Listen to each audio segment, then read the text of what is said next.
presenting another in the series of The Wonderful World Tomorrow, brought to you with the compliments of the Universal Peace Federation, Georgetown, Guyana.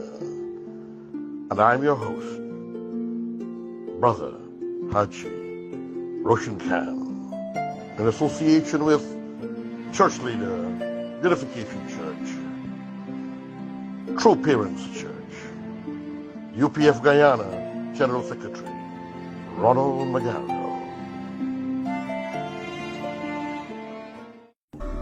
And the topic today is about habits.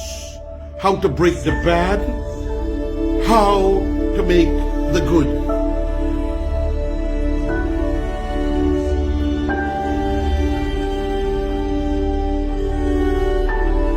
Habits become convictions, are created and maintained by a single act, and more habits is by more acts. You have to reinforce them constantly by acting. The jealous person habitually reproduces his jealousy. The confident man makes confident choices and thereby regenerates confidence. We all repeat the same kind of acts, and the underlying premise, jealousy or confidence, whatever, is reinforced by our minds. Every feeling, attitude, or belief that stays with you is being retained, reinforced by strands that your own choices weave, choices you or I make constantly, habitually. We have all seen examples in everyday life. Someone knows he is afraid of criticism. He can do something about it by recognizing all the ways or habits he's worked out to avoid it and by breaking them. For example, Frank realizes he is indecisive. The next step is for him to learn what habitual moves make him that way. And this is the reality of life. We have to know the condition, then look for the sustaining habits, and a good one for working in specific problems. But habits can also be used in the opposite ways.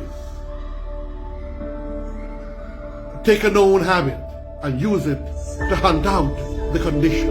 In other words, friends and family, brothers and sisters, if we have a bad habit, we have to find the condition that created it and then replace it with a good habit. Every time we get pulled by the bad habit, we say, no, you don't belong there. You, your mind, your thoughts belong here, in the positive, with the good, with the right, with the righteous. Us human beings have the tendency of our minds dragging to the bad, to the negative, to the evil when we are meditated or praying. But if we pull it back, then we teach our minds, our brains, and the beauty in our human capacities to create new, better habits. For example, I spoke about jealousy. Then I spoke about confidence. Then you have laziness, who don't like to work and achieve.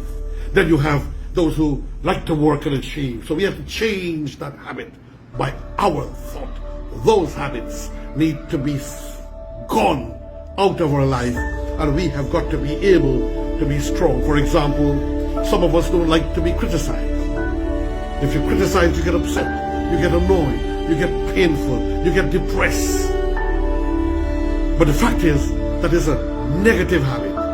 You have to replace it and say if I'm getting a criticism, it is a positive thing from a positive person who doesn't want to put me down but to raise me to glory.